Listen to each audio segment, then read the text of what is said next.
May ilaw tol. Loud horn.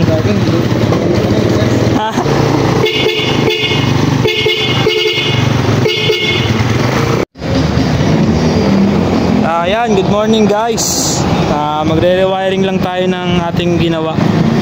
So, naging problema kasi dito yung mga ginamit natin na wire. Medyo hindi magandang klase yung mga wire na nagamit natin. Kaya ngayon, yan, i-rewiring natin. Kasi nagkaroon ng problema yung ano ba nasira dyan tol? Interview kita. Busina po.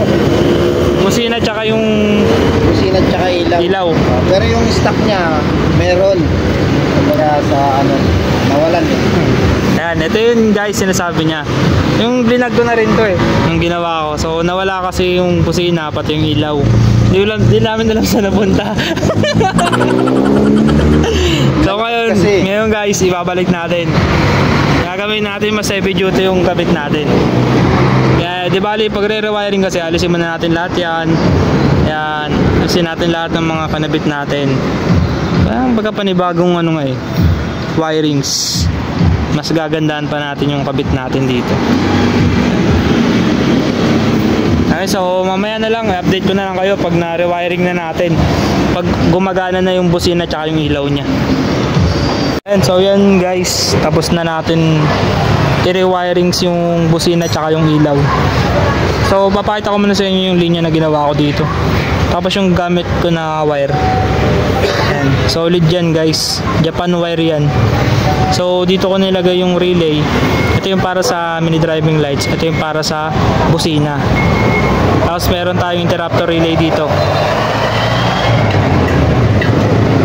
So ito kasi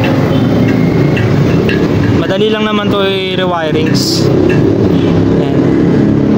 Sa ilaw na ito guys, yung relay na to, yung number 30 dito, i-connect nyo lang sa battery yan. Tapos may fuse, parang katulad ng ginawa ko dito, meron siyang fuse. Tapos yung kanyang 87 naman, nakarekta yan doon sa ilaw.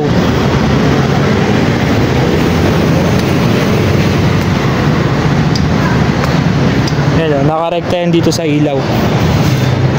Pakita ko sa inyo yung wirings. Ito yung 87.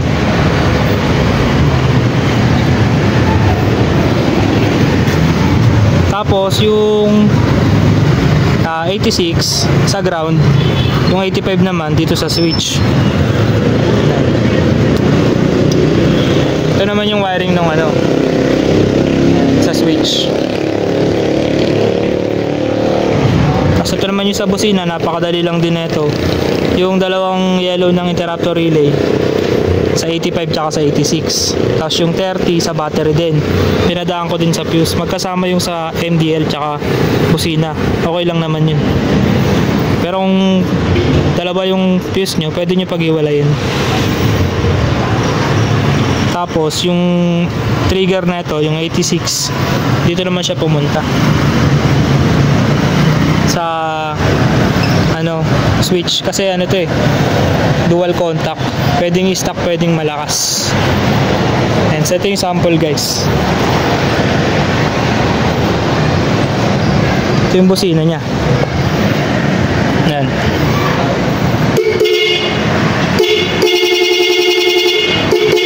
Yan. Yan yung busina nya. Tapos pwede mo gamitin yung stock.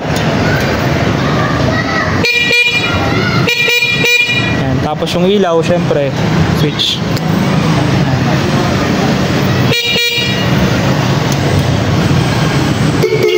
Walang kurap yan.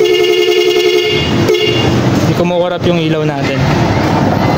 Yan. Tapos linisin muna natin to guys. Kasi hapon na.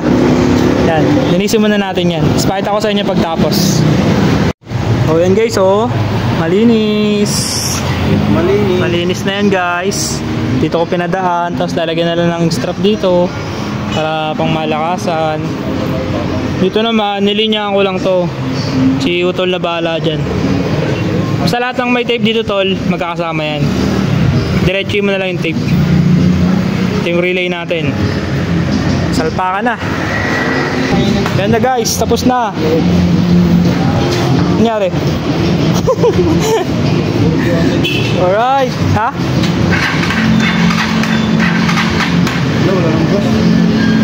Hindi na battery niyan. Kanina ko pa pinapaan eh. Ilaw. Lakas yan. Tol, pakita mo ilaw, tol. Sina? Stock lang. Stock. Loud horn.